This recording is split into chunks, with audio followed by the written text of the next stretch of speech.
leer este pasaje, Mateo capítulo 16.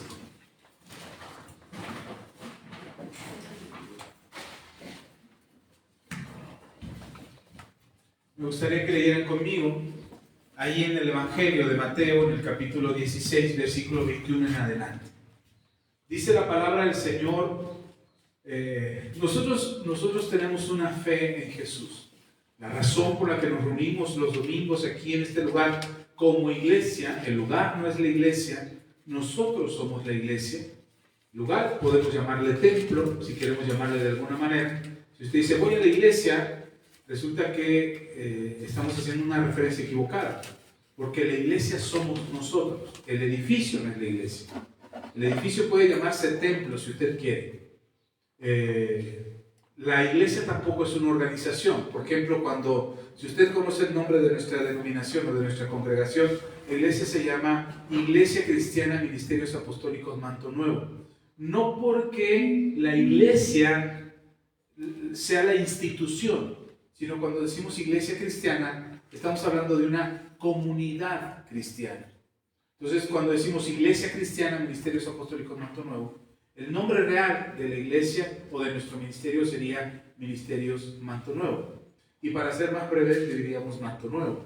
Entonces, por eso quizás usted ve afuera la lona que dice Comunidad Manto Nuevo. Es como si usted dijera Iglesia Manto Nuevo. Porque la iglesia somos nosotros, no el edificio.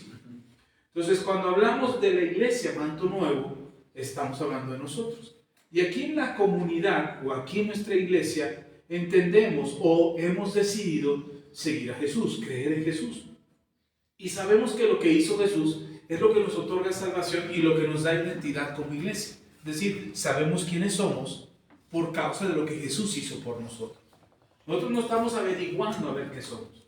A ver si somos cristianos, si somos de los pentecostés, de los pentecostales, de los bautistas, de los adventistas, de los del séptimo día, de los presbiterianos, de los... en fin, de todos los que hay. Son un montonal, más de 4,000 diferentes. Y no estamos viendo a ver de cuáles somos.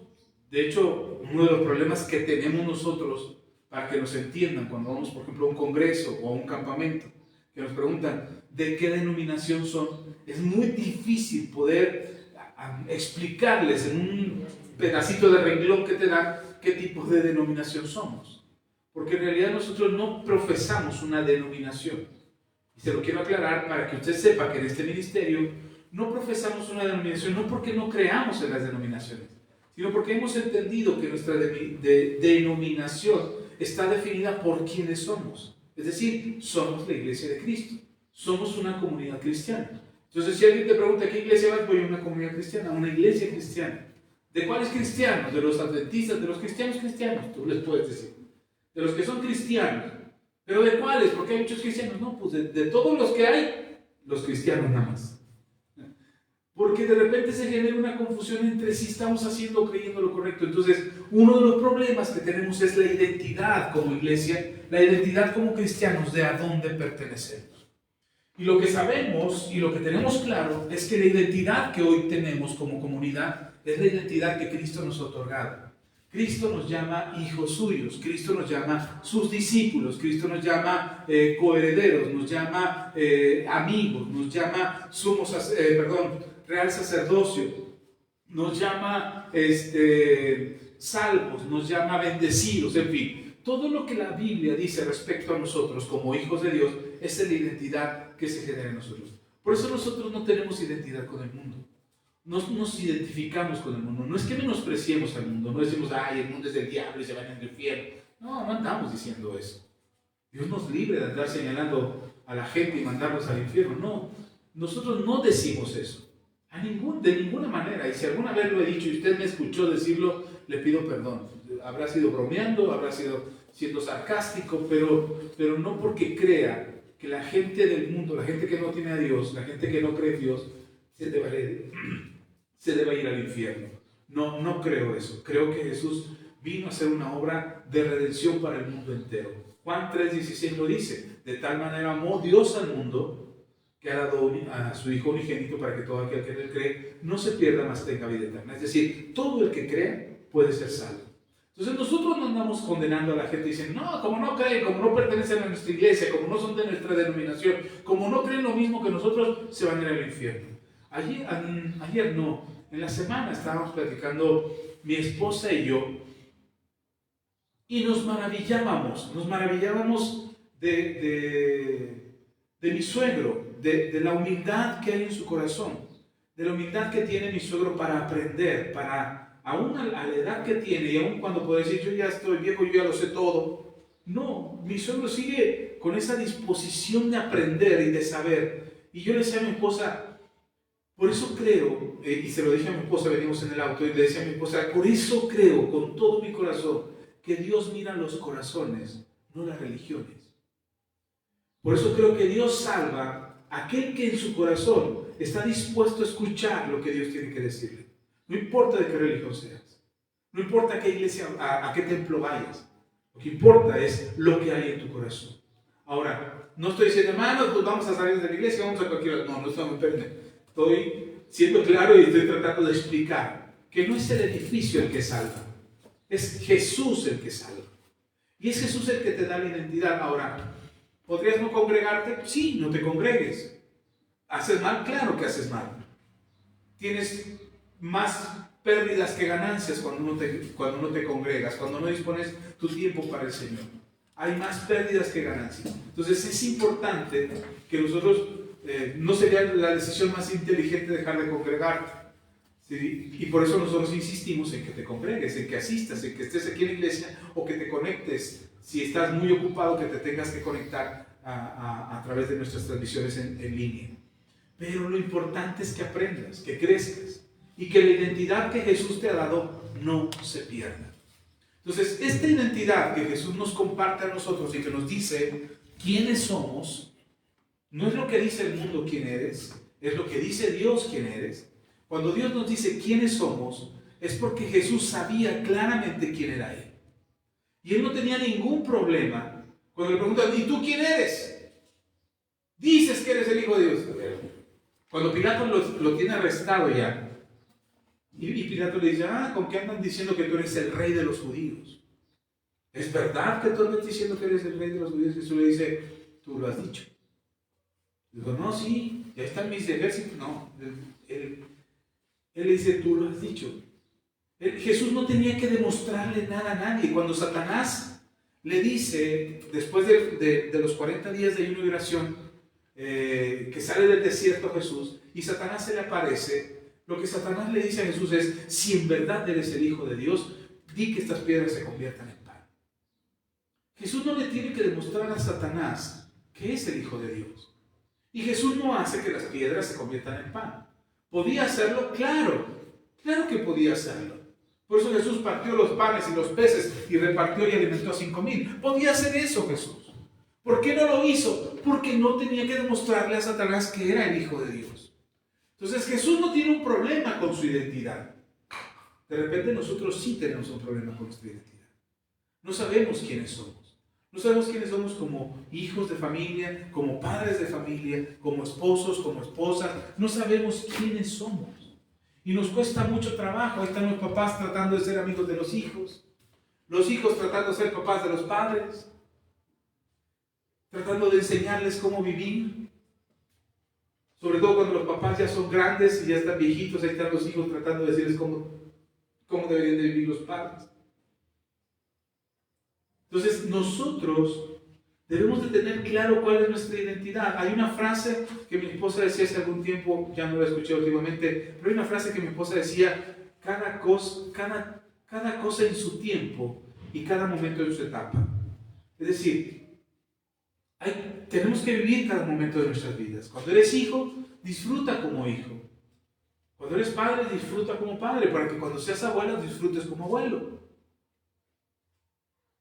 Disfruta a tu esposo, disfruta a tu esposa, disfruta cada momento en tu vida.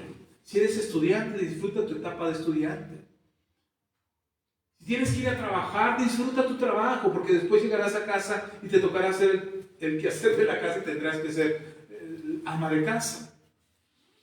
Entonces cada momento tiene su momento, cada momento hay que disfrutarlo, cada etapa tiene su tiempo, así es que hay que disfrutar cada momento, amén. Entonces, siempre, pero para que eso pase, para que lo puedas disfrutar, tienes que tener identidad. Tienes que saber quién eres. Tienes que saber que eres papá, que eres mamá, que eres esposo, que eres esposa, que eres hijo, que eres tío, si te toca ser tío, abuelo, en fin, la etapa que te toque, esa es la que tienes que saber. Pero tienes que saber cuál es tu rol, cuáles son las características, cuáles deberían de ser las actitudes que deben de tener en cada etapa. Pero eso lo genera tu identidad. Amén. Ahora, Jesús sabe quién es. Y Jesús no tiene ningún problema por cada etapa en su vida. Jesús fue hijo de familia. Fue un niño. Jesús no bajó del cielo a los 30 años. Jesús nació en la tierra en carne y sangre y creció siendo educado por sus padres, por José y por María. Y ellos lo educaron, ellos le enseñaron. El padre le enseñó los oficios, más bien el oficio que José sabía hacer. Mire, curioso, yo no sabía esto, recién lo acabo de estudiar y me llamó mucho la atención. Un teólogo, un historiador de la teología bíblica, explica que un carpintero no solamente se dedicaba a hacer muebles. Un carpintero hacía el oficio que implicaba hacer muebles, pero también implicaba la construcción. Es decir, era una especie de albañil carpintero. Entonces, cuando dice la Biblia que José era carpintero, se refiere a que José era entre carpintero y albañil. ¿No? Porque recuerden en aquel tiempo las casas cómo se construían. Gran parte era de madera y gran parte era como barro, como piedra. Entonces usaban a los carpinteros para la construcción. Los tejados eran de madera y techaban casi siempre con tejas de madera o tejas de barro, como las conocemos aquí en México. O otro tipo de techado. Pero me llamó la atención porque José, si consideremos que tenía este oficio de carpintero constructor, porque decimos, es como albañil, no se oye muy feo, no, está bien, pero eso es, un albañil es un constructor. José le enseña a Jesús durante toda su infancia. Además, recuerde que para José y María, Jesús es el primogénito, es el primero de los hijos. Entonces, cuando José tiene a Jesús como obligación de padre, tiene que enseñar el oficio al primer hijo, tiene que enseñárselo. Es parte de la cultura en el pueblo hebreo que el primer hijo aprende el oficio del papá. Entonces José enseña a Jesús el oficio de carpintero constructor a Jesús, y José es eso, Jesús es eso, es un carpintero constructor. Y no lo digo yo, lo dice la Biblia. No le estoy demeritando a Jesús el ser hijo de Dios y diciendo, no, era carpintero y ahora lo bajé del rango hasta albañil. No, la Biblia nos enseña que la gente reconoce a Jesús y dice, ¿qué no es este Jesús de Nazaret, el carpintero? Sí, así lo conocían. Entonces, Jesús no tiene problemas con que lo llamen carpintero. No le afecta. Él no dice, no me llamen así. Soy el Hijo de Dios. Soy el Rey de Reyes. No, hombre, él nunca peleó un título.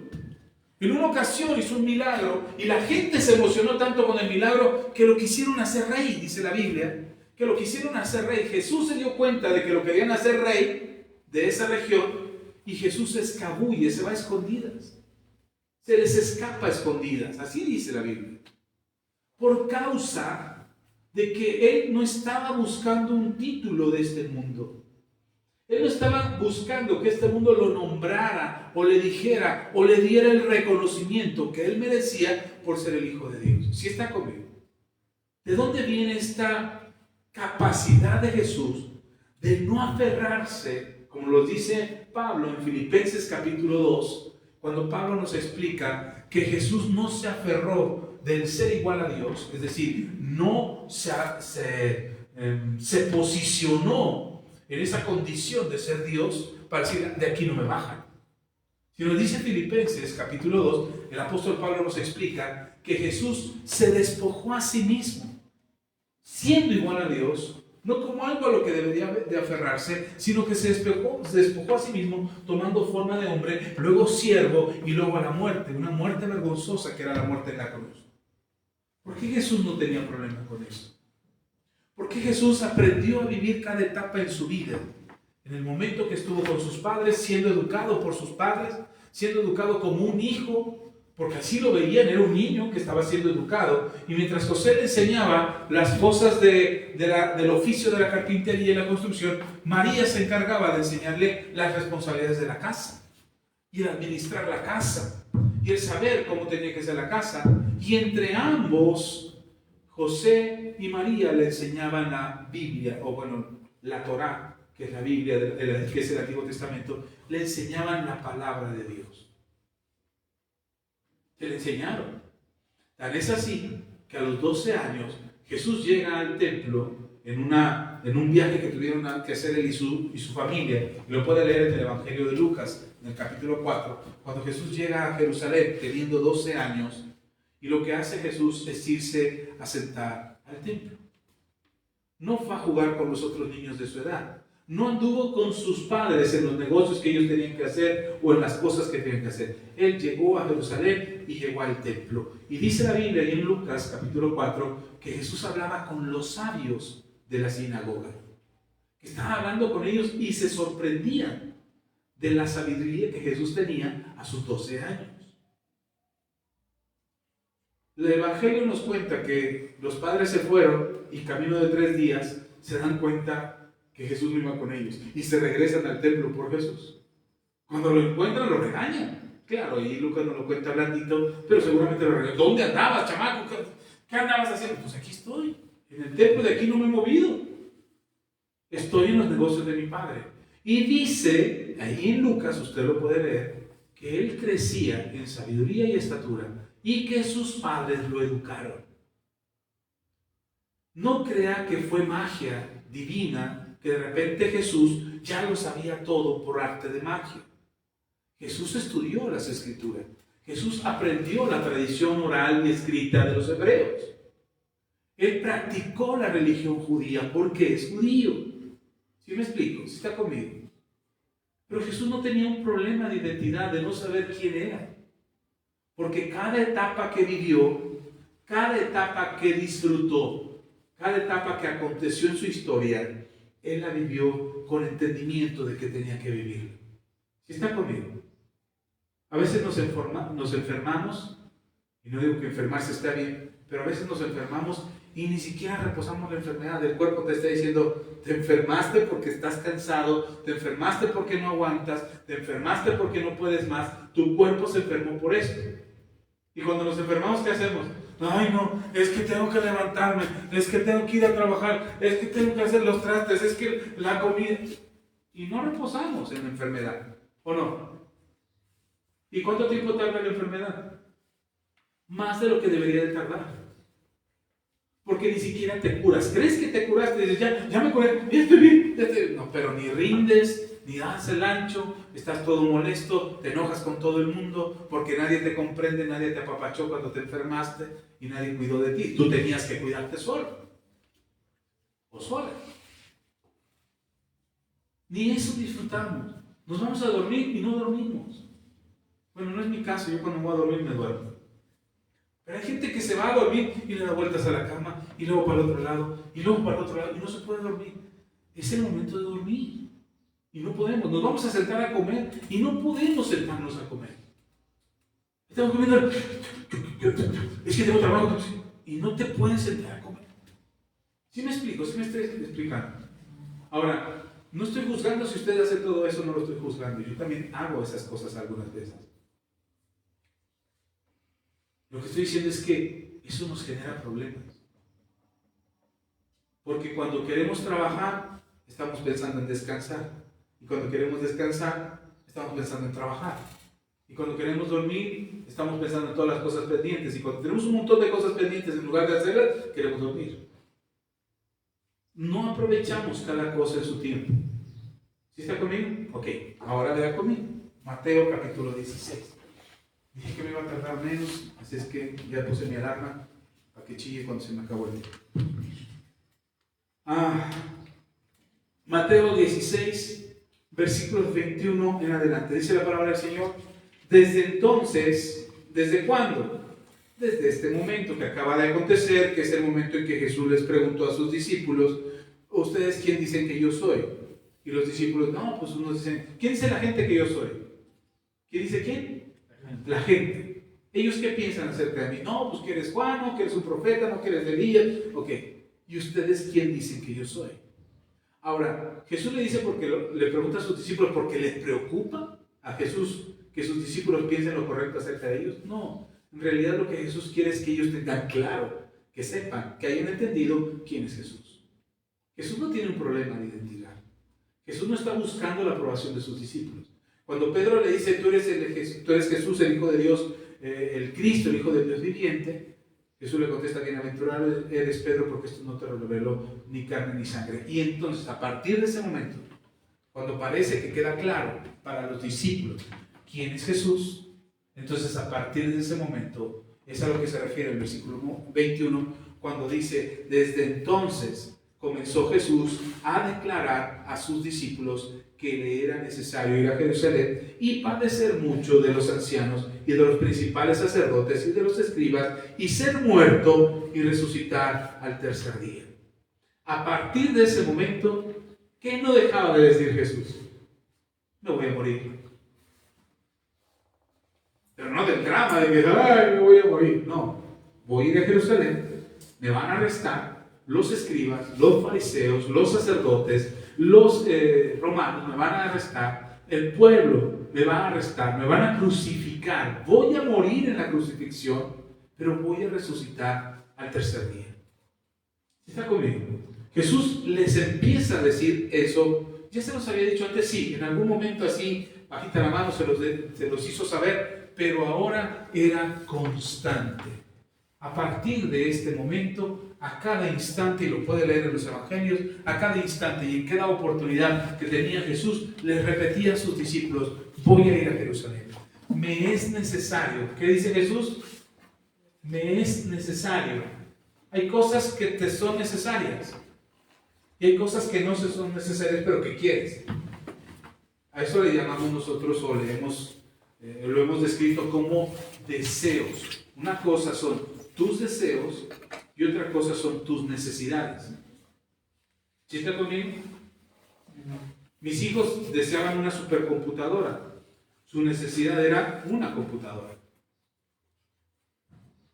Entonces, cuando decían, es que necesito una supercomputadora que vuele, decían, no, la que te puedo comprar es esta. Y te ayuda y te sirve. De hecho, las primeras computadoras que les di eran unas computadoras de risa. Pero lo que ellos no se daban cuenta es que los que hacían la tarea del equipo eran ellos. Porque los demás no tenían computadoras, ellos sí. Los que imprimían los trabajos eran ellos, porque los demás no tenían impresora, ellos sí. Los que engargolaban los trabajos eran ellos, porque ellos tenían engargoladora y los demás no. Entonces, tenían una necesidad cubierta, pero no tenían lo que deseaban. ¿Sí me explico? Entonces, hay cosas que deseas y hay cosas que necesitas. Ahora, por ejemplo, David, la computadora que necesita es una supercomputadora que huele. Ahora sí, porque es la que necesita para su trabajo. No es la que desea. Quisiera una de gamer y no una supercomputadora para trabajar, para que le sirva para la programación. Pero son cosas que usted tiene que saber diferenciar. Porque cuando tú le dices al Señor, es que necesito unos zapatos nuevos, y tienes 20 zapatos, ni que fuera 100 pies para que digas que necesitas otro par de zapatos. Es que ya nada más llevo 20, me faltan 80. ¿De dónde? Entonces sí, tienes que diferenciar, porque tampoco tiene que quedarte claro. Esto se lo digo, ahorita regreso al punto, pero esto se lo digo porque Dios no está peleado con lo que deseas. Si tú deseas otro par de zapatos, si tú le dices, Señor, quisiera otro par de zapatos, no vengas a torcerle la mano a Dios diciendo lo necesito, cuando no lo necesitas. ¿Sí me explico? No le pretendas torcer la mano a Dios diciéndole, es que lo necesito, cuando Dios ve que no lo necesitas. Pero sí puedes decirle a Dios, me gustaría. Vi un par de zapatos en la zapatería que hoy, esta vez que pasé, no me alcanzaba, pero ojalá un día me la pueda comprar, Señor. Y te garantizo que Dios te va a conceder el deseo de tu corazón. Te lo puedo asegurar. Porque Dios no está peleado con lo que deseas. A lo que Dios no le agrada es que nosotros pretendamos saber más que Dios. Porque Dios, ¿cómo a poco Dios no se da cuenta que no tengo unos zapatos rojos para combinar con mi pantalón rojo? ¿Que eso no lo sabe Dios? ¿No sabe de moda Dios? Como si quisiéramos convencer a Dios de algo que no necesitamos. Porque además recuerda, lo que ya les he enseñado antes, que todas nuestras necesidades Dios las conoce antes de que nosotros las pidamos. ¿Sí está conmigo? Y por eso es importante que ores por tus necesidades, pero también ores por lo que deseas. Porque Dios sabe de qué tienes necesidad y Él va a suplir tu necesidad. Pero a veces nosotros no sabemos ni lo que deseamos, hermano. ¿A cuánto les gusta el clima que hay ahorita? Frío. Ahorita frío. Al mediodía va a ser calor. Bueno, ya estamos casi al mediodía. Usted salga allá afuera y va a empezar a sentir calor. ¿A cuánto les gusta el calor? Y cuando hace calor, ay no, quiero frío. Y cuando hace frío, ay no, quiero calor. Ay, cómo quisiera estar en la playa. Y vas a la playa y estás todo entracuchado con pantalones hasta los pies. No te vas a meter la mano, ay no. Me gusta venir a la playa, pero no meter. Bueno, entonces, ¿qué chihuahua entiende lo que nosotros queremos? Por eso Dios dice, hazte responsable de lo que deseas. ¿Qué deseas? ¿Qué quieres? Eso que deseas, pídemelo. Y yo veré si esto que me estás pidiendo te beneficia o no, te perjudica o no. Porque qué tal, imagínate, que hoy te levantas y dices, ay, cómo quisiera unos zapatos rojos. Y Dios dice, zapatos rojos para mi hijo. Órale, ahí están sus zapatos rojos. Y llegan los zapatos rojos, te los pones y de repente, ay no, es que no me quedan los rojos, quiero unos verdes. Oh, pues no, que queden rojos. Si nosotros mismos a veces no sabemos ni lo que queremos. Olvídese de sus necesidades son básicas. Comer, vestir, dónde dormir, eso es lo básico. Y esas están cubiertas. Los deseos necesitan tu voluntad. Y que si hoy pediste zapatos rojos y sabes que esos zapatos van a ser por lo menos para 3 meses, por lo menos, a mí me duran 2 años,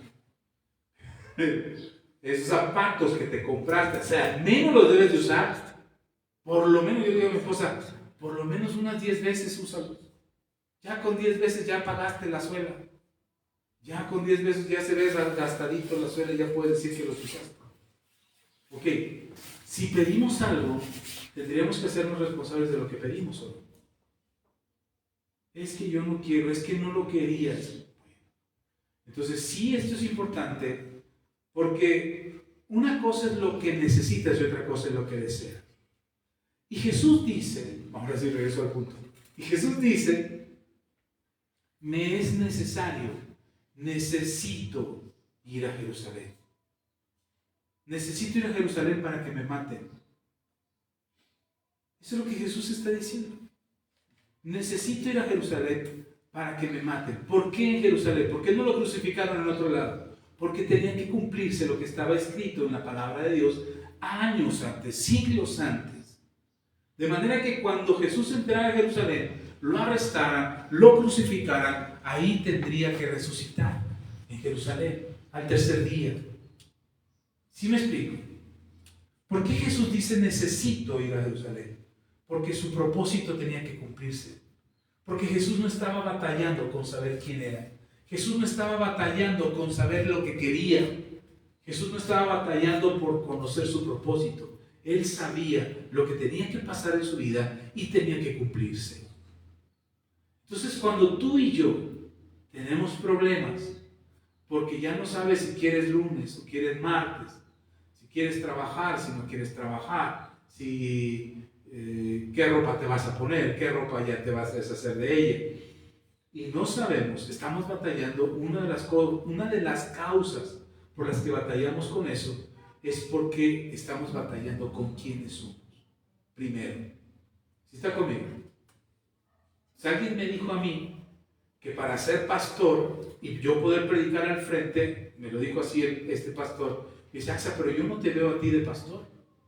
Y que seas pastor algún día. Dice, no, ¿cómo por qué?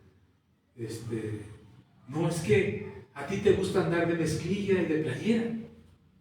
Y un pastor no, un pastor tiene que andar de traje, de corbata. Y dije, uy, no. Si ese es el requisito, pues no puedo ser pastor. Hasta que alguien me dijo, ¿y quién te dijo a ti que el pastor es de traje y corbata? Y es algo que Dios tuvo que tratar en mi corazón y darme la seguridad de que yo soy pastor, no por el traje y la corbata, no por la ropa que uso. Es que para ser pastor tienes que tener una iglesia muy grande. Uy, entonces no sería pastor.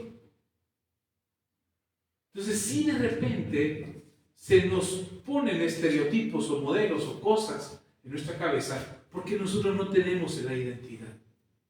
Jesús tiene una identidad. Él sabe quién es. Él no está batallando por saber quién es y por saber lo que tiene que hacer. ¿Sí está? Ok, ahora lea conmigo en Juan.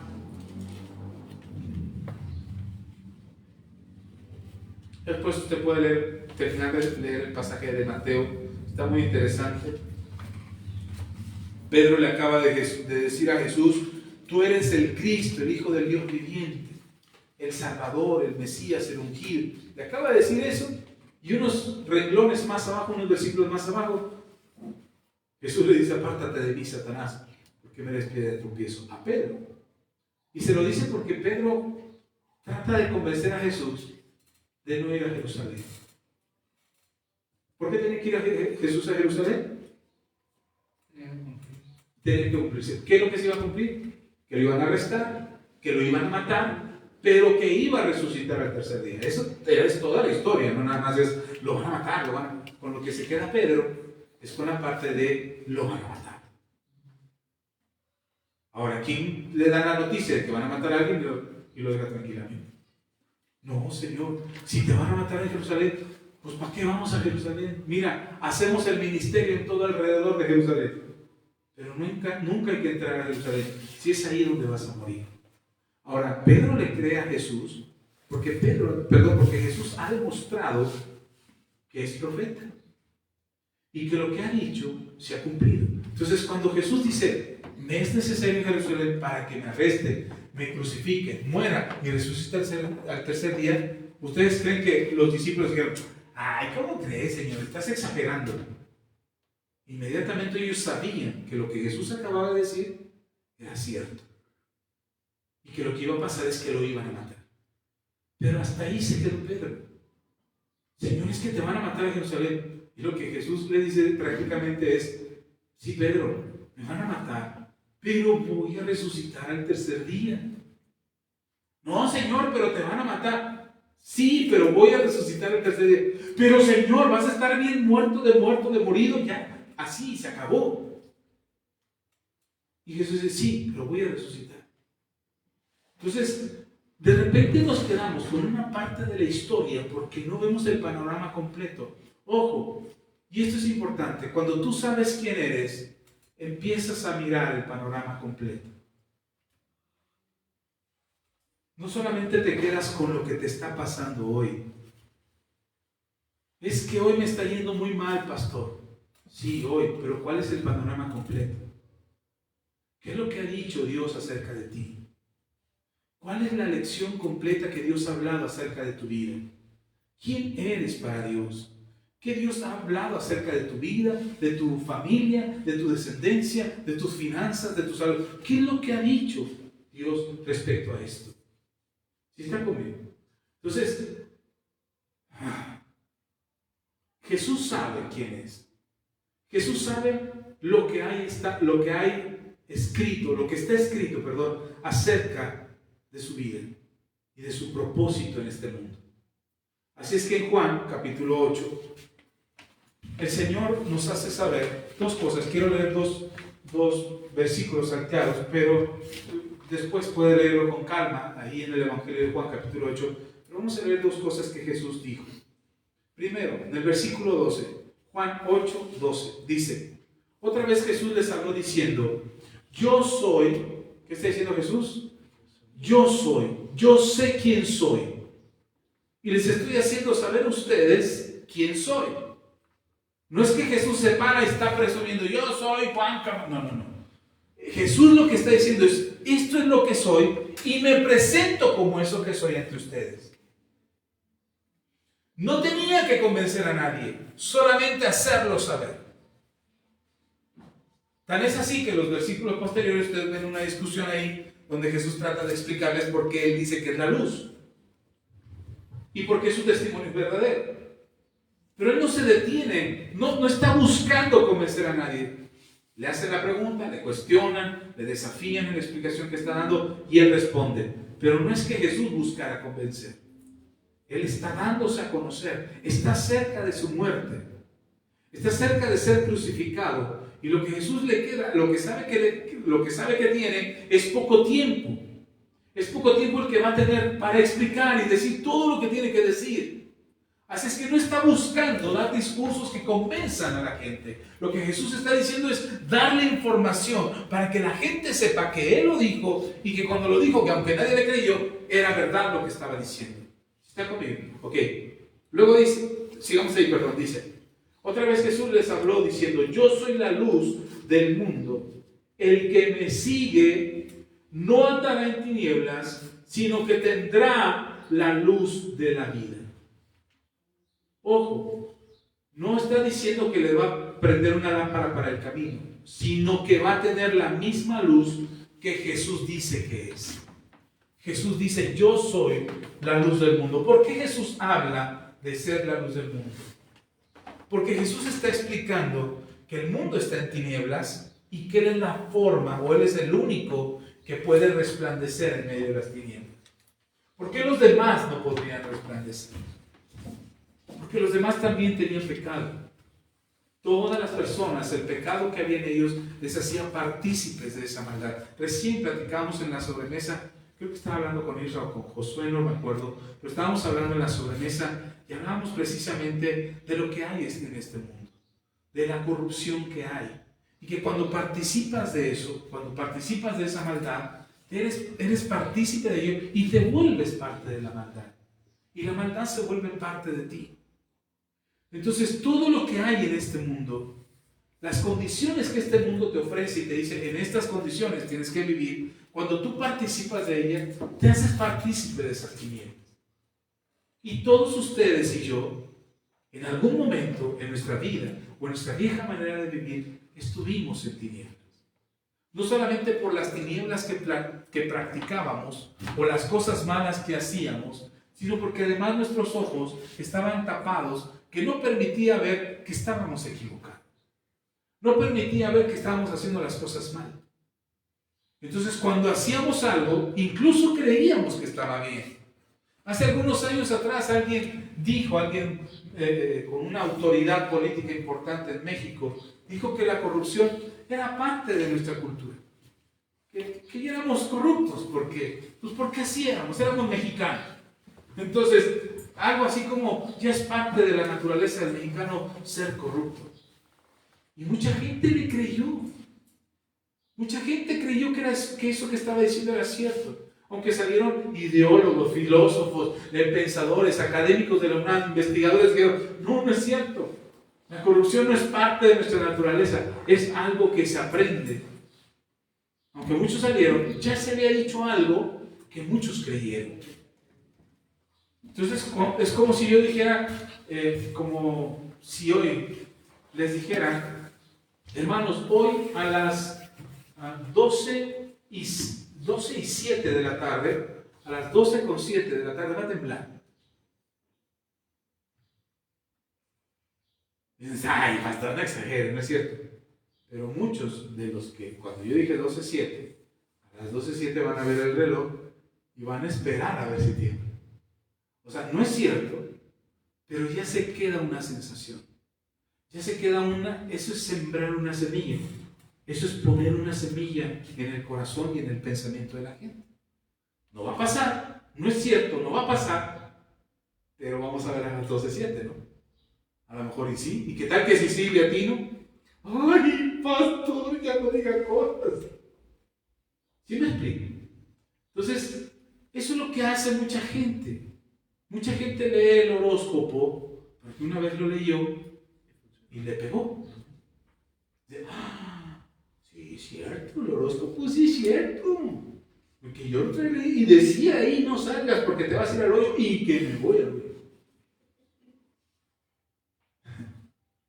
Y la gente ahora, que el que lee el horóscopo está viendo, y luego los horóscopos son bien generales, y dicen, no, el día de hoy será esplendoroso porque el amor te rodeará. Y uno dice, tan necesitado de amor de cualquiera que le cierre el ojo, ay, mira, sí es cierto. Lo que no se cuenta es que aquel tenía un tic nervioso, que le cerraba el ojo. Pero esas son las semillas, y quiero que lo vea de esta manera, esas son las semillas que este mundo pone en tu mente y en tu corazón respecto a quién tú eres. Y entonces te dicen, eres una mala mamá porque tu hijo es desobediente, eres una mala esposa porque tu esposo no lleva lonche al trabajo, eres una mala trabajadora porque llegas tarde. Y todo lo que el mundo trata de poner en tu cabeza no es cierto, pero ya te dejó la semilla. Y ya te puso ahí en tu corazón algo que cuando pasa, por ejemplo, se te volvió a olvidar ponerle lonche a tu marido y dices, ay, sí, soy una mala mujer porque no le pongo lonche a mi marido. No es cierto. Solamente fue un día, 2, 3, todo el año, pero eso no te hace una mala esposa. ¿Sí me explico? Entonces, esas semillas son con las que Jesús estaba luchando para que la gente no las aceptara, para que la gente no creyera esas semillas. Entonces, cuando el mundo te decía, eres oscuridad y andas en tinieblas y vives en tinieblas y las tinieblas, la gente dice, sí, somos pecadores. Oiga, sale Juan el Bautista a decirle, arrepiéntanse, bola de generación de víboras, hipócritas, pecador. ¿Y qué hicieron todos? Salieron a bautizarse. Porque sabían que había algo en su corazón de cierto de todo lo que decía Juan. Que cuando Juan predica, la gente dice, sí, se me hace que soy yo. Jesús les dice la noche que están cenando, la última cena, y les dice, uno de ustedes me va a entregar. Y todos se piensan, ¿seré yo maestro? ¿Seré yo maestro? ¿Por qué se preocupan? ¿Que no estaban seguros de quiénes eran? ¿Que no estaban seguros de lo que creían? Y el único que lo iba a traicionar, ni por enterado. Ni le preocupó, Jesús, ¿seré yo maestro? Y Jesús le dice, el que meta conmigo el pan a la sopa o el pan al plato, ese es el que me va a traer. Y ahí está Judas metiendo el pan. La única evidencia que lo delataba y lo está haciendo. Entonces, así somos convencidos por semillas que son puestas en nuestro pensamiento y que nosotros creemos y aceptamos como parte de nuestra vida para creer que eso nos define como personas. Jesús les dice, yo soy la luz del mundo, yo sé quién soy la luz. Todos están en tinieblas, pero yo soy el que trae luz a su vida. Y entonces cuando trae la luz, 12:6.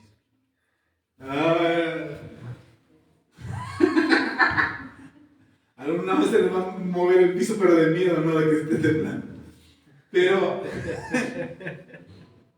ahorita le explico por qué lo dice. Pero lo que Jesús está diciendo es que las tinieblas que hay en el corazón de la gente están ahí. Y todos creen, dice por ahí, el león cree que todos son de su condición. Entonces cuando yo soy malo y estoy mal y hago cosas malas, creo que todos hacen lo mismo. Entonces aquel que se pasa el semáforo en rojo, en lugar de decir, me pasé el semáforo, ay, en la torre, ojalá no me entres, o ya no lo vuelvo a hacer, Señor, perdóname, sálvame. En lugar de hacer eso, es, todo el mundo lo hace. Y ahí viene el otro, y ahí viene el otro, y ahí viene el otro, y ahí viene el otro. Al cabo, todo el mundo lo hace. ¿Por qué queremos que todo el mundo sea como nosotros somos en lo malo? ¿Por qué no exaltamos lo bueno? Porque es más fácil de hacer notar las equivocaciones de otro que los aciertos de otro. ¿Por qué cuando peleamos como pareja, por ejemplo, que discutimos como pareja, peleamos como pareja, ¿por qué lo que sacamos a la luz son los errores y no los aciertos? Yo no he escuchado una pareja que diga, pero es que tú la otra vez, cuando yo estaba muy enfermo, me cuidaste y no te despegaste de aquí, y aquí estabas, pero no se te quitaba. ¿Por qué no reclaman así? Y el día que estaba bien triste me trajiste un ramo de flores y nos fuimos a pasear, tuvimos un día bien maravilloso.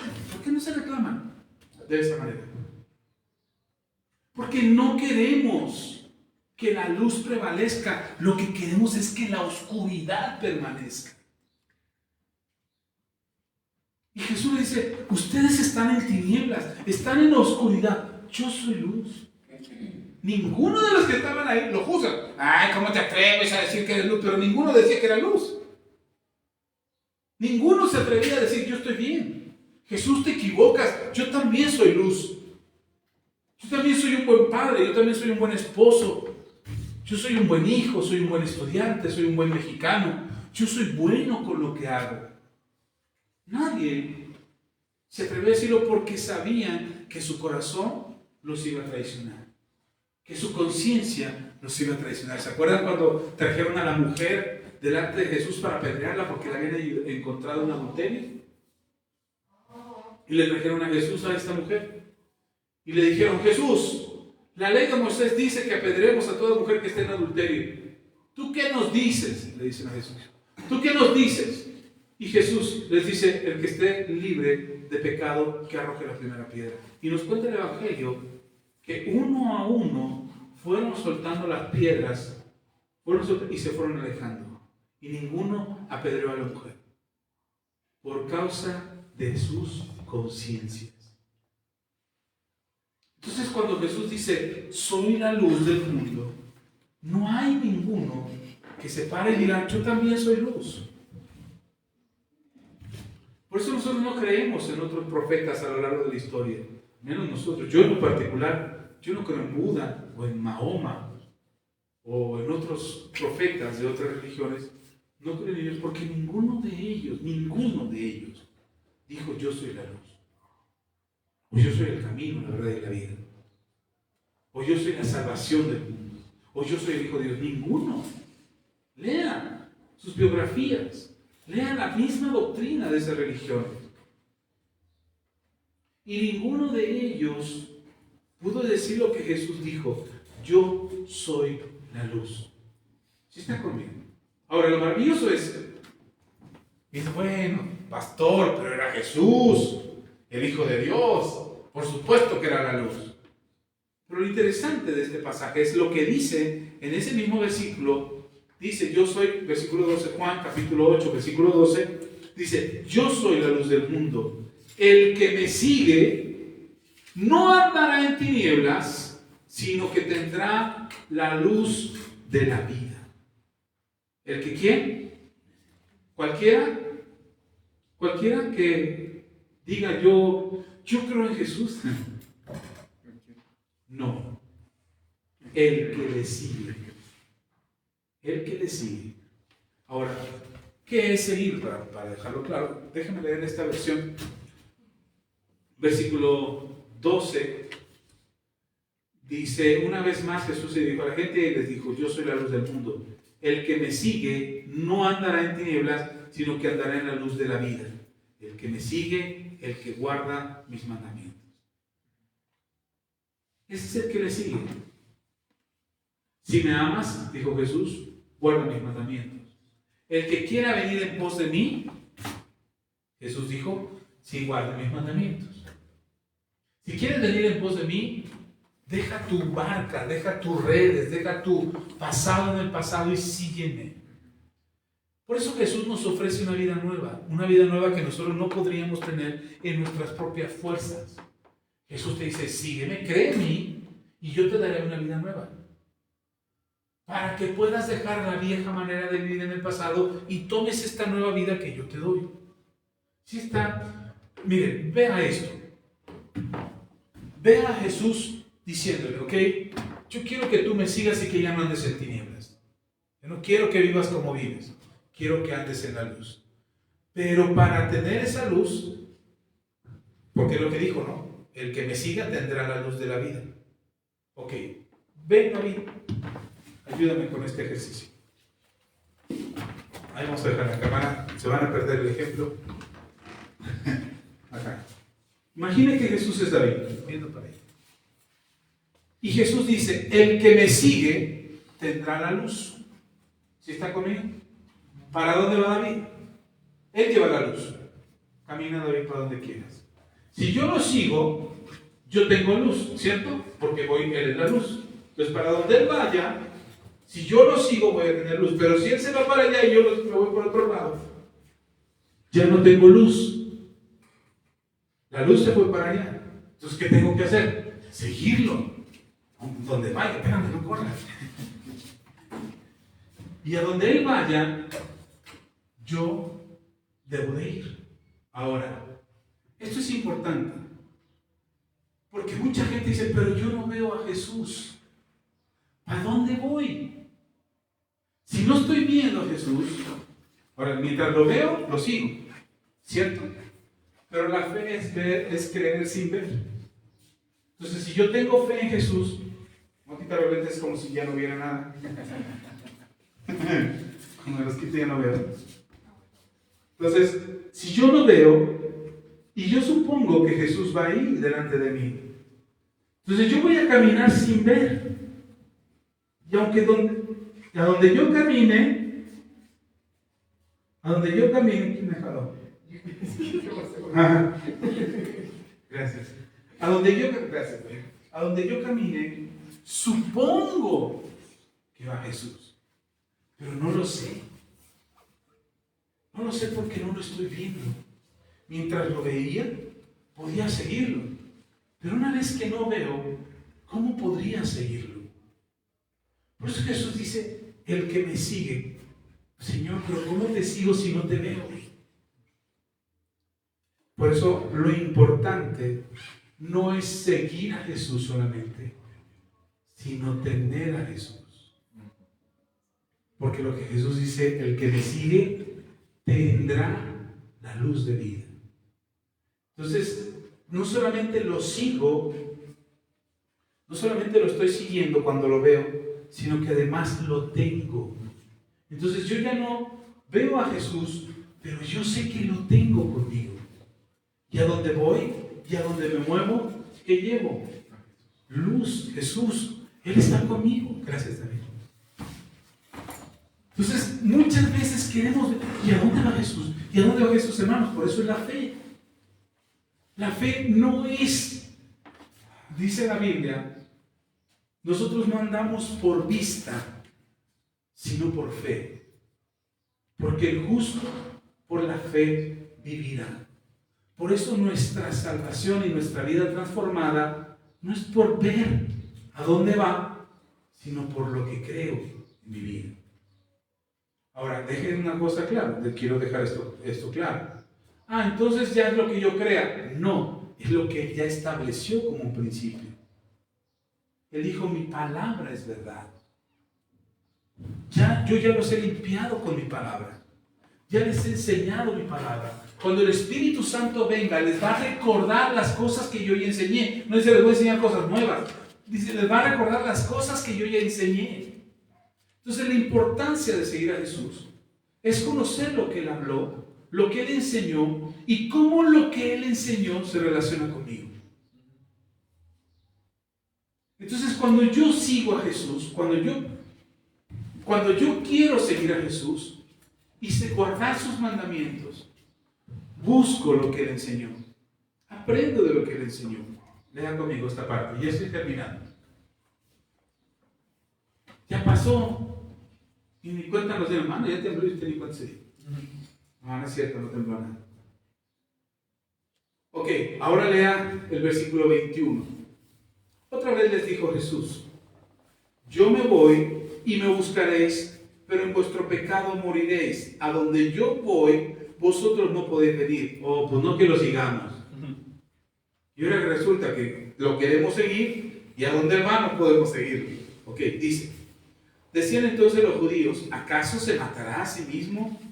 que dice, a donde yo voy, vosotros no podéis venir. Mire el tamaño de pantalones de estos judíos. El único lugar al que no lo podemos seguir, ni queremos seguir, es a la muerte. Porque dice, voy a un lugar donde ustedes no me van a poder seguir. Y lo que está diciendo, nosotros vamos a donde nos la pinten, bailamos. Donde me pinten la raya, brinco.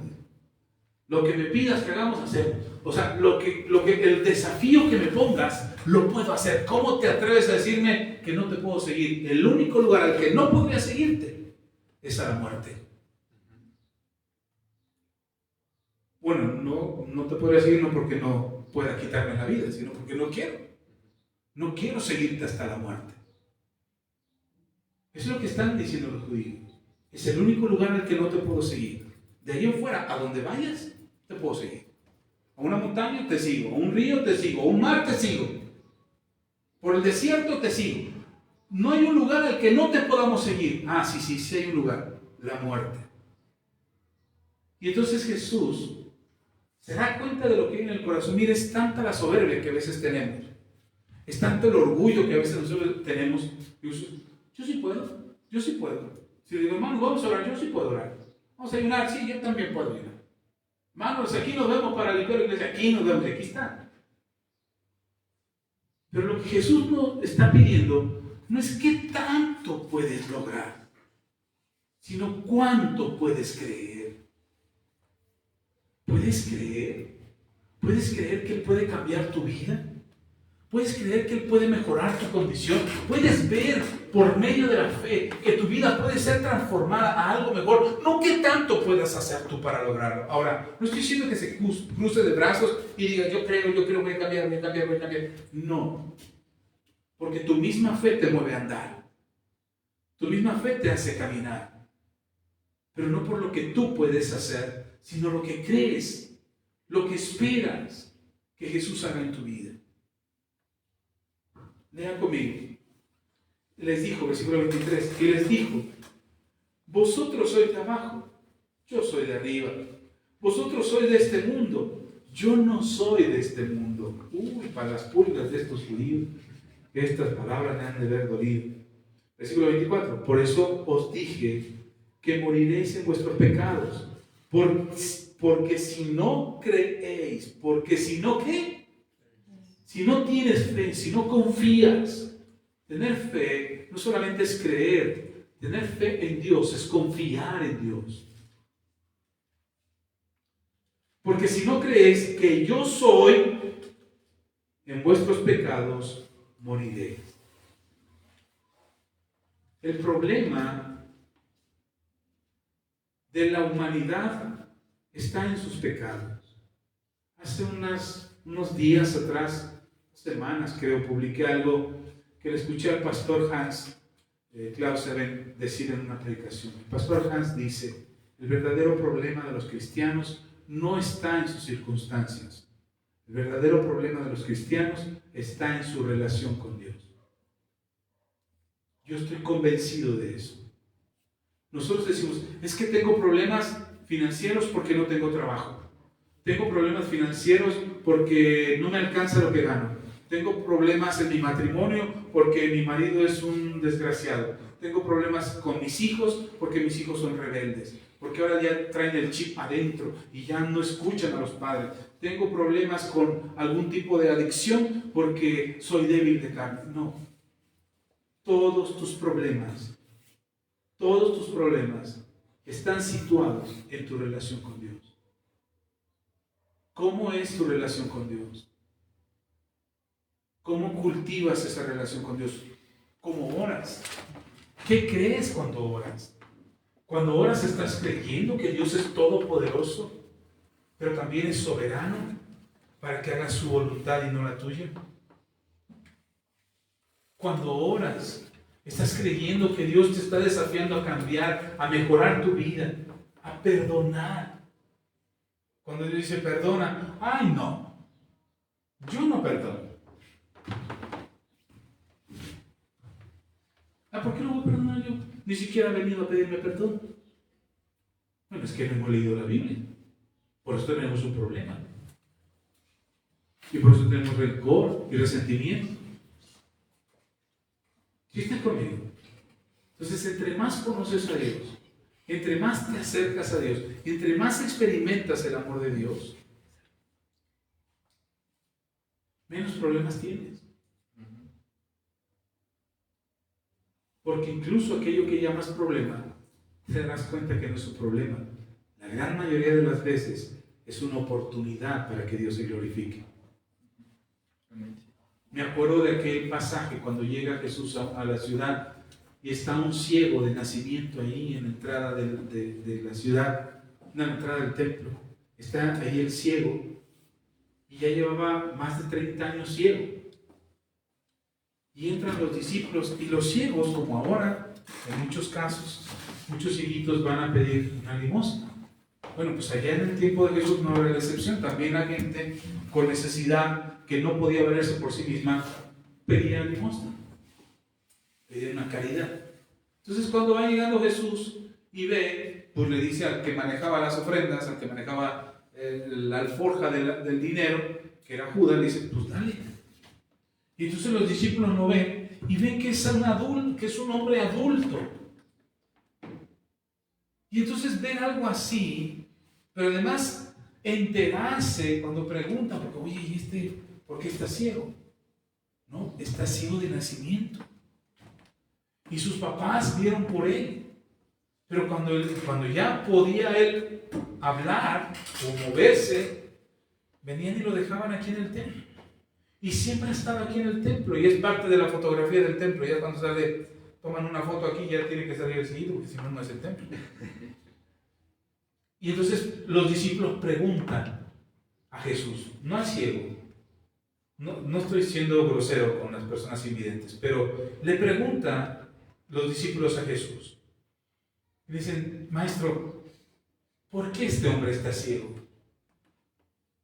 Ellos tienen entendimiento, o ellos saben, de acuerdo a la tradición judía y de acuerdo a lo que han aprendido, no a la ciencia, porque la ciencia no dice, no está ciego porque tuvo una catarata, porque tuvo un desprendimiento de retina, en fin, cualquier otro tipo de padecimiento que te puede dejar ciego. La ciencia no podía definirlo, así es que lo que ellos concluían es que una persona ciega era ciega porque había pecado. Y el pecado, lo acabamos de ver hace un momento, ¿se acuerdan de las tinieblas? De la oscuridad. Decían, el que anda en tinieblas, el que anda en oscuridad, es porque anda en pecado. Ellos lo sabían. Por eso cuando Jesús les dice, el que me siga andará con luz, no andará en tinieblas, es porque entendían claramente, les está hablando en un idioma que ellos comprenden, porque Jesús les está diciendo, el pecado que está en ustedes los hace andar en tinieblas. Por eso cuando los discípulos preguntan acerca de este ciego, y le dicen, ¿él está ciego porque pecó él o pecaron sus padres? Ahora, ¿sabían los discípulos que era ciego de nacimiento? ¿Cómo pudo pecar él si todavía no nacía? Si ya nació ciego, ¿cómo pudo haber pecado él? Ahora, no quieren ser muy groseros, quieren ser políticamente correctos, que dicen, bueno, pudo haber pecado él o sus padres. Lo que realmente estaban pensando es, los papás pecaron, por eso el hijo nació ciego. No quieren ser groseros, como de repente queremos ser políticamente correctos. No queremos llamar las cosas como son. Decimos, bueno, lo más lógico es que si nació ciego, los que pecaron fueron sus papás, por eso nació ciego. Esa es la mejor forma de preguntarlo. Y prácticamente yo hubiera preguntado, si hubiera estado en aquel entonces, como soy bien chismoso, yo hubiera preguntado, ¿y qué pecado cometieron? ¿Qué tan grave fue lo que hicieron que el hijo nació ciego? ¿Qué tan grave fue? Entonces no quieren verse mal delante del maestro, quieren verse más espirituales, quieren verse más respetuosos de los demás. Y le preguntan al maestro, ¿quién pecó, él o sus padres? Y le dice Jesús, ni él ni sus padres. ¿Y entonces por qué está ciego? Si la razón de la ceguera era lo que ellos entendían, Si la razón de la ceguera es el pecado, entonces ¿por qué está ciego? Ahora, eso me hace pensar a mí lo que hoy la ciencia dice: no, es que la Biblia miente, es que la Biblia se equivoca, es que la Biblia es falsa, es mentira. No, lo que pasa es que no la conocen. Yo lo que entiendo es que Jesús no les iba a dar una cátedra de oftalmología ahí, diciéndoles: miren, la ceguera viene por esto, esto y esto y esto, no necesariamente por el pecado de los padres, porque pudo haber pasado esto, cualquier otra cosa. Pero no es el punto de lo que Jesús quiere explicar. En cambio, Jesús dice: ni pecó él, ni pecaron sus padres, sino para que el nombre de Dios sea glorificado. Lo que Jesús está diciendo: no me importa porque está ciego, lo que me importa es que este hombre va a ver ahora mismo. Ora por el ciego y el ciego recupera la vista. Por eso les digo que cuando andamos en tinieblas, todo lo que nos pasa es terrible. Uy, me quedé sin dinero. Uy, la quincena no me alcanza. Uy, el trabajo es terrible. Uy, esto. Uy, todo nos parece malo. Todo está mal. Peleamos con nuestra pareja, peleamos con nuestros hijos, peleamos en el trabajo. Todas las cosas nos pasan. Todo es malo, todo es malo. Porque estamos en tinieblas. Pero lo que yo puedo ver es que cuando estás en luz, aún las cosas que parecen terribles son un momento de oportunidad para que Dios se glorifique en tu vida.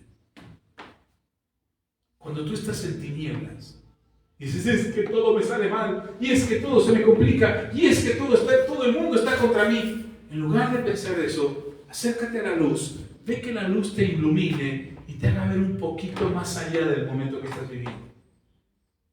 Digas: caray, no es tan malo, es que lo que sigue, está pasando esto y lo que sigue es mejor. Puedo tener la confianza, la certeza en mi corazón de que esto tiene que mejorar. Probablemente tus ojos, probablemente tus circunstancias te digan: esto es terrible. Cuando Jesús llega a Jerusalén, todo el mundo, Pedro le dice: maestro, no vayas a Jerusalén, ahí te van a matar. Maestro, no entres a Jerusalén, te van a cortar la cabeza. Bueno, no se te van a cortar, pero te van a asesinar. Evitemos Jerusalén. Pero ¿sabe qué es lo que estaba mirando Jesús? La oportunidad. ¿Iba a morir? Sí. ¿Iba a ser una muerte vergonzosa? La peor de todas. La que los judíos detestaban, que era la muerte en un madero. Lo iban a atormentar, hermano. Jesús sabía que lo iban a atormentar. Y aunque le dijo a los discípulos: me van a humillar, me van a atormentar, aunque se los dijo y se los advirtió, los discípulos no aguantaron ver el sufrimiento de Jesús y mejor se apartaron. Porque Jesús estaba sufriendo en verdad. ¿Azotes? ¿Azotes de verdad? ¿Azotes que le arrancaba la piel, le arrancaba la carne cada latigazo que le daban? Porque a lo mejor usted no sabe, pero el látigo con el que le pegaban a Jesús era un látigo que terminaba con unas cuerdas, se me olvidó el nombre ahorita, pero hágase cuenta que mi brazo es la cuerda del látigo y en la punta salían unas cuerdas, como mis dedos. Y en cada punta había un pedazo de fierro, ya fuere una bolita, un gancho, un clavo, algo, fierro, que hacía que al momento de darle el latigazo fuera con más fuerza. Entonces, cuando le pegaban a Jesús, cada latigazo que le daban, no solamente era el golpe del latigazo y el golpe del fierro sobre su cuerpo, sino que además el fierro se incrustaba en su cuerpo. Y cuando se incrustaba, se quedaba ahí pegado, porque además ya estaba bañado en sangre Jesús, y se quedaba ahí. El problema era no pegarle, el problema era la jalada, porque le tenían que pegar otra vez. Y cuando jalaban el látigo, le desgarraban la piel, la carne. Y eso se lo hicieron por 39 veces. Y no contentos con eso, mira, hermano, yo me jalo un pelito del bigote o de la barba y me duele. Y a él se le arrancaban a puños. Y no contentos con eso, se burlaron todavía poniéndole una corona de espinas en la cabeza. Y dice la Biblia que se la clavaron con una caña. Es decir, le clavaron las espinas como si fueran clavos. Y dice, no, si yo hubiera sabido, no voy a Jerusalén. Pero a Jesús no le tomó por sorpresa todo eso. Jesús sabía que le iba a pasar todo eso. Y si usted lee Filipenses capítulo 2, dice la Biblia, el apóstol Pablo nos cuenta que Jesús no miró el sufrimiento en la cruz, sino que miró lo que estaba después de la cruz. Por eso necesitas luz, luz que te dé identidad. Cuando estás en tinieblas no ves ni tus narices, hermano. Por eso tomas decisiones equivocadas. Por eso nos equivocamos tantas veces porque estamos oscuras. Hay un restaurante, no sé si exista todavía aquí en México, lo hay en diferentes partes del mundo, pero recién, hace unos años atrás, había oído uno de un restaurante aquí en México donde comes a ciegas. La experiencia es comer a ciegas. Está todo oscuro, completamente oscuro. Tú no ves absolutamente nada. Y el mesero te atiende. La mayoría de los meseros de ahí son invidentes. Y ellos se mueven como pez en el agua. El que está ahí mal eres tú. Y es muy raro. Porque no ves nada. Sabes que hay alguien enfrente si vas acompañado con alguien, estás hablando, pero no lo ves. O sea, la oscuridad ahí es tan pesada, tan oscura. La oscuridad es tan densa, es tan pesada, que no ves nada. Ni dicen los que han estado, dicen, no ves ni tu nariz. Entonces, cuando estamos en tinieblas, así estamos. Entonces, todas las decisiones que tomas son en la oscuridad. Y Jesús dice, yo soy la luz. Y el que me tiene a mí tendrá la luz. ¿Sí está conmigo?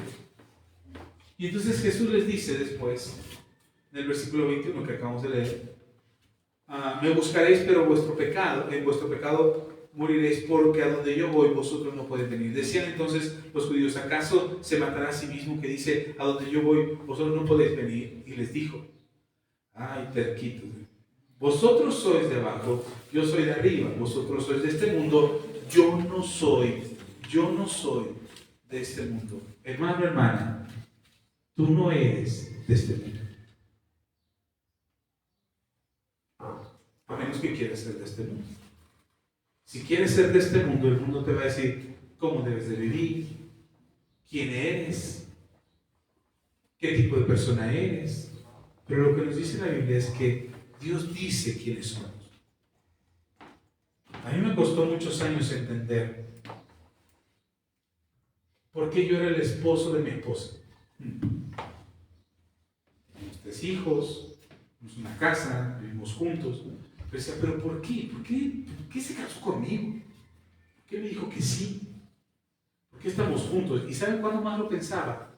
Cuando peleábamos, cuando discutíamos.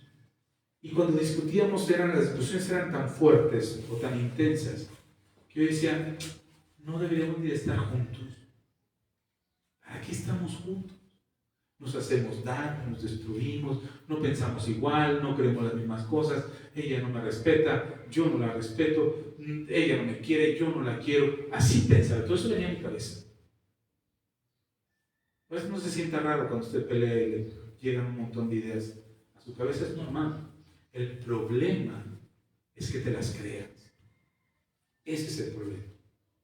Entonces cuando alguno de los dos, mi esposa o yo, nos caía el 20 y nos calmábamos y uno de los dos decía, ya cállate, vamos a orar. Ya, vamos a ponerle las manos al Señor. Oye, tenemos que calmarnos. Y a uno de los dos le caía el 20 y nos poníamos a orar. Las palabras que venían a mi corazón es, ella es tu esposa, tú la amas, ella te ama, son el uno para el otro, están viviendo juntos, tienen sueños juntos, están construyendo una vida juntos. Entonces, todo el montón de pensamientos negativos que tenía antes empezaban a ser contrarrestados con un montón de pensamientos diferentes. Lo contrario, lo opuesto. Insisto, porque cuando peleamos miramos solamente los defectos. Porque cuando peleamos solamente miramos lo malo del otro y no miramos lo bueno que el otro tiene. Cuando discutes con tus hijos, lo primero que piensas es que eres un flojo, es que eres un holgazán. Pues a lo mejor en ese momento. Pero eso no es lo que tú quieres para tus hijos, ¿o sí? Tú no quieres que tus hijos sean flojos, holgazanes, que pierden el tiempo, malgastadores, holgazanes, hijos desobedientes. Y les sigo con la lista si quieren, pero tú no quieres eso para tus hijos, ¿o sí? Entonces, ¿por qué lo piensas? Porque en ese momento de enojo, de pleito, de discusión, lo que viene sobre tu cabeza son tinieblas.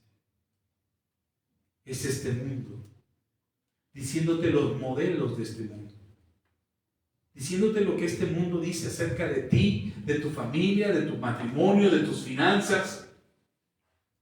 No sabe las veces que tuve que llorar solo en mi oficina y en mi trabajo cuando venía alguien y se burlaba de mí y decía, es que eres un pobre. Yo lloraba y me encerraba y decía, no, Señor, yo no soy pobre, no soy pobre.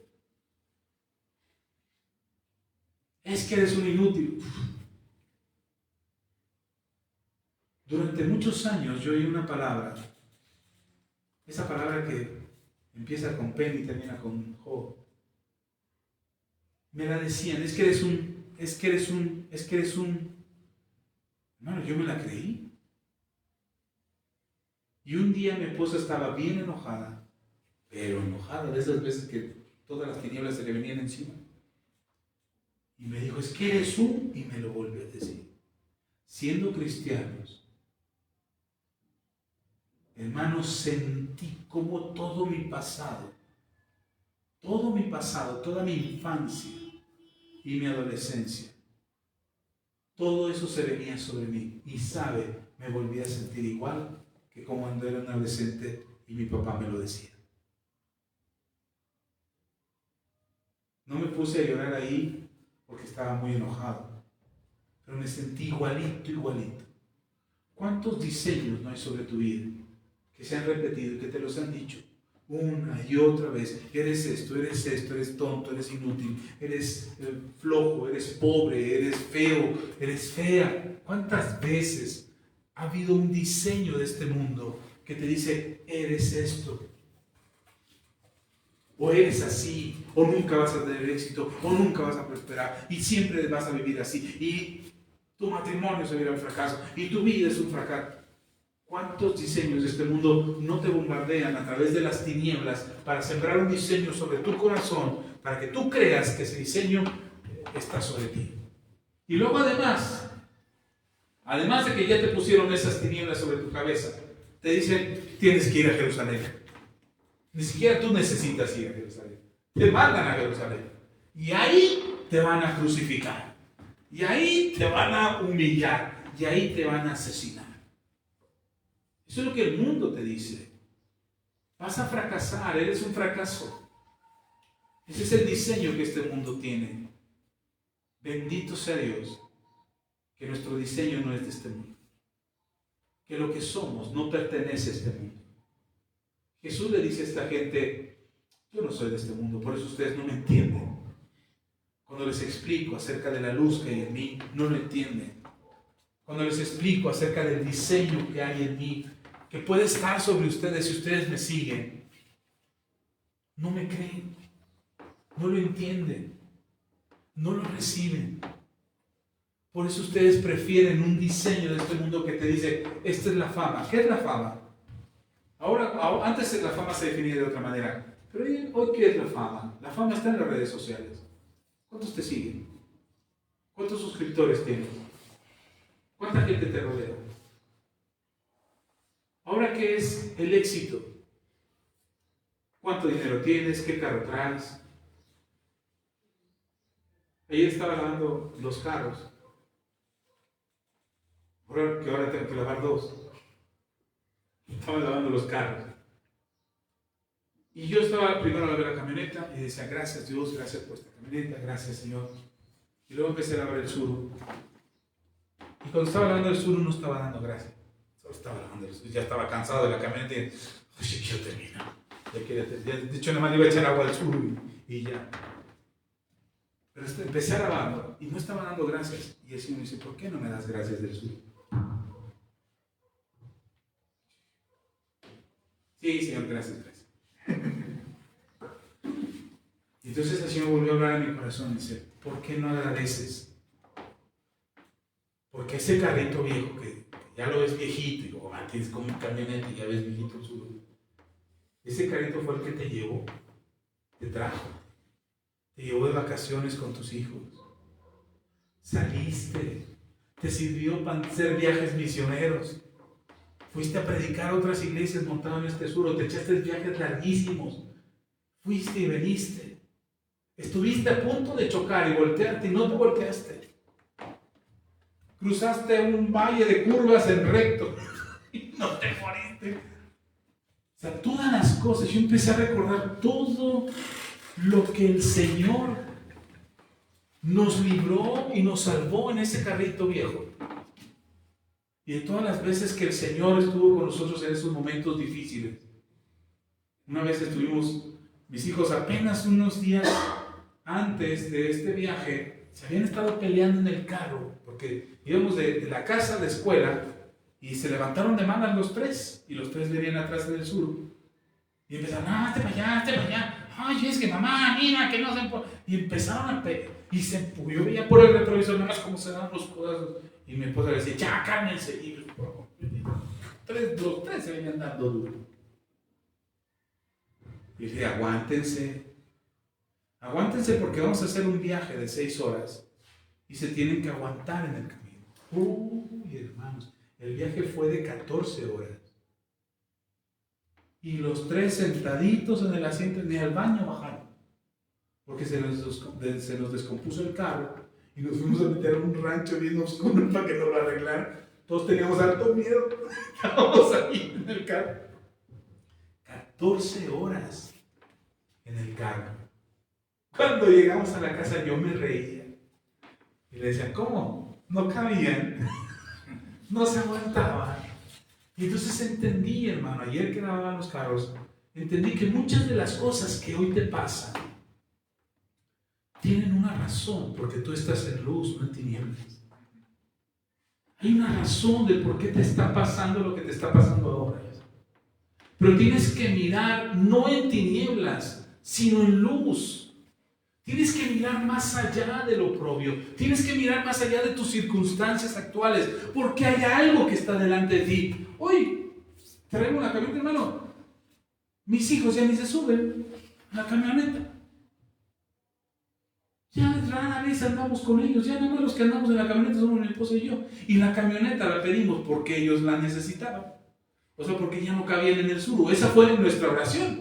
Señor, necesitamos un carro más grande porque nuestros hijos ya no caben en el Suru. Mira, ya no se suben a la camioneta. Los que andamos en la camioneta somos mi esposa y yo. Así es que ni siquiera tenemos las razones correctas para orar, para pedir lo que queremos, porque le podemos convencer a Dios, mira, mis hijitos andan así con las patitas, ya no caben. Andamos en el carro y ya ni andan ellos. Entonces esa no es la razón. Tienes que entender que hay cosas que te están pasando ahora, que si las ves desde las tinieblas, serán terribles. Pero si las ves desde la luz, será una oportunidad maravillosa para que Dios se glorifique en tu vida. Y entonces verás el poder de Dios. Y verás la gracia de Dios y el favor de Dios y entenderás, caray, ya entendí por qué. Ya sé por qué me está pasando esto. Hermanos, hay cosas, de verdad les soy honesto, hay cosas que yo no entiendo cuando me están pasando. No sé por qué me pasa.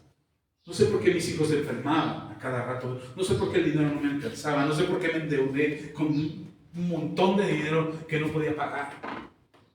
No sé por qué estuve a punto de separarme de mi esposa. No sé por qué mi papá era tan duro conmigo. No sé por qué llevo tantos años distanciado de mi padre y de mi madre que quisiera estar con ellos. No lo sé. Y no que estemos distanciados de mala onda, estamos lejos, porque ellos están en otro lado y yo estoy acá.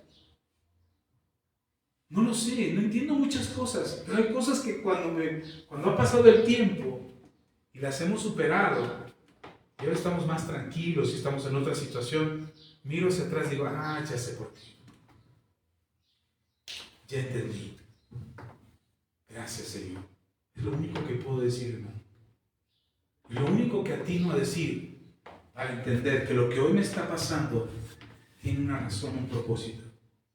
Si lo miro desde la luz, si lo miro desde las tinieblas, me voy a hundir en depresión, me voy a sentir una basura, voy a fracasar, voy a querer tirar la toalla, voy a querer renunciar, voy a decir, no, esto no es para mí, vida, llévame. Porque no lo entiendo. Pero en la luz, en la misericordia de Dios, en su gracia y su favor. Entonces, ¿qué necesito? La luz. Necesito a Dios en mi vida. Necesito a Jesús en mi corazón. Pastor, pero ya tengo a Jesús en mi corazón. ¿Pero lo sigues? ¿O para dónde Él va, tú vas para el otro lado? Y luego ni cuenta te das de que ya Jesús está del otro lado y tú sigues. Aquí vamos, Señor, en el nombre de Jesús peleando ya ni lo llamas. Entonces hay que retomar el camino, hay que volver a Jesús, hay que entender. Jesús entró a Jerusalén un día como hoy, hace casi 2000 años, y él sabía para qué había entrado a Jerusalén. No tuvo miedo. No se rajó. No le dijo a sus discípulos, pues ay, defiéndanme, ¿no? Hagan algo por mí. El mismo Jesús le dice a Pedro, cuando Pedro saca la espada para cortar la oreja de Malco, Jesús le dice a Pedro, oye Pedro, ¿no sabes quién soy?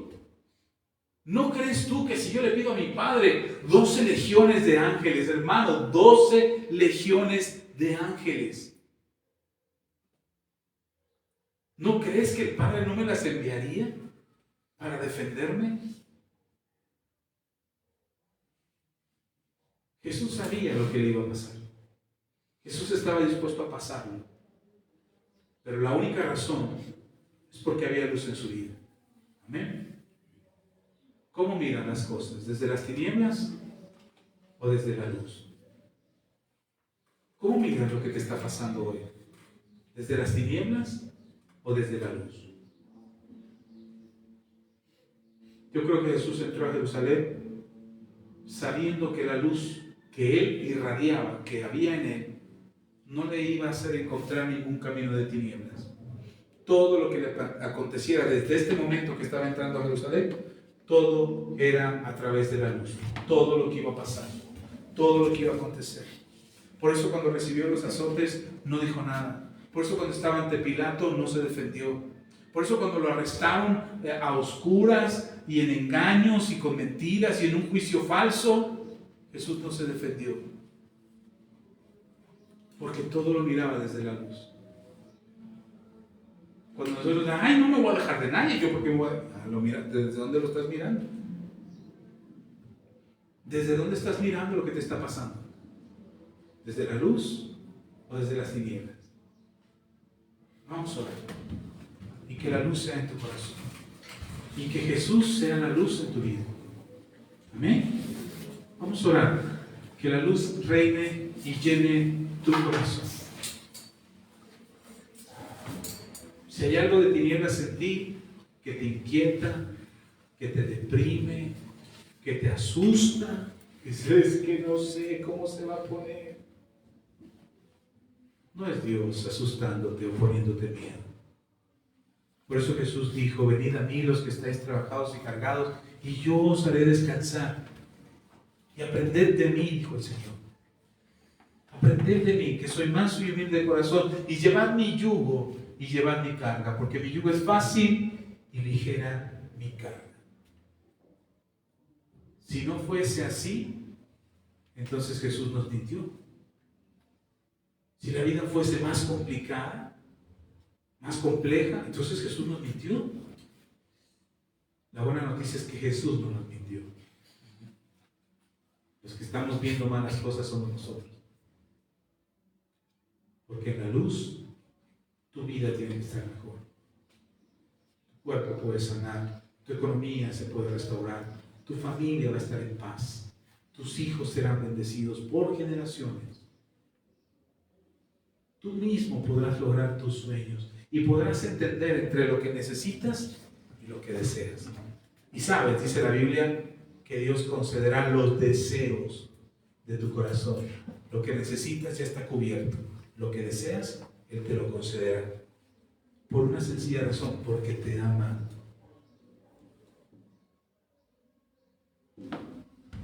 El mismo Señor Jesús dijo, si el Padre no escatimó en darnos a su propio Hijo, cuanto más no nos dará junto con Él todas las cosas.